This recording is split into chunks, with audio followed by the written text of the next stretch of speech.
This video is a summary of the book The Art of Loving by Erich Fromm.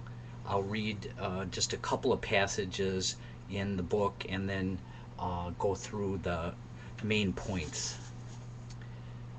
The mastery of the art must be a matter of ultimate concern. There must be nothing else in the world more important than the art. This holds true for music, for medicine, for carpentry, and for love. And maybe here lies the answer to the question of why people in our culture try so rarely to learn this art. In spite of their obvious failures, in spite of their deep-seated craving for love, almost everything else is considered to be more important than love. Success, prestige, money, power, almost all of our energy is used for the learning of how to achieve these aims, and almost none to learn the art of loving.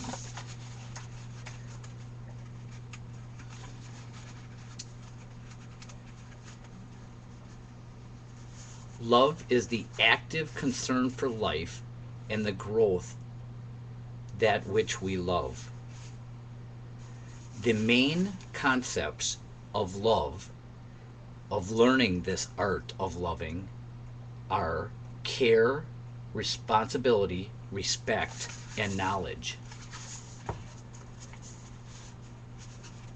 God explains to Jonah that the essence of love is to labor for something and to make something grow. Care and concern imply another aspect of love, that of responsibility. Today, responsibility is often meant to denote duty, something imposed upon one from the outside. But responsibility, in its true sense, is an entirely voluntary act.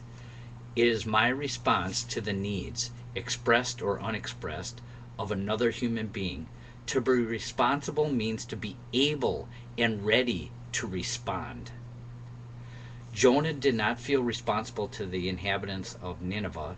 He, like Cain, could ask, "Am I my brother's keeper?" The loving person responds, "The life of his brother is not his brother's business alone, but his own." He feels responsible for his fellow men as he feels responsible for himself. Responsibility could easily deteriorate into domination and possessiveness were it not for a third component of love, respect. Respect is not fear and awe. It denotes, in accordance with the root of the word, to look at, the ability to see a person as he is, to be aware of his unique individuality. Respect means the concern that the other person should grow and unfold as he is. Respect thus implies the absence of exploitation.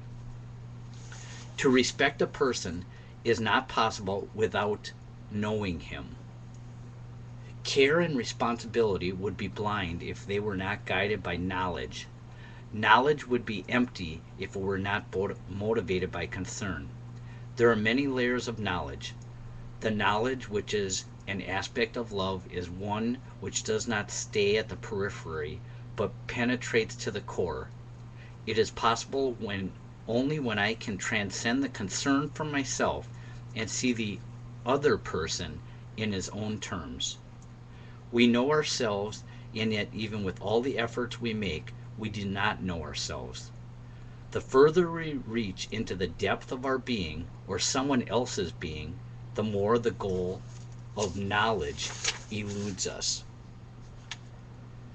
The path to knowing, the secret, is love. So the main point and summary of this book is that the art of loving is an art, just like the art of medicine, and you need to actively engage in it. You need to care about that person. You need responsibility, which is the willingness to respond to that person. You need respect for that person, and you need knowledge of that person and their needs and their desires. And in short, that is a summary of The Art of Loving by Eric Fromm.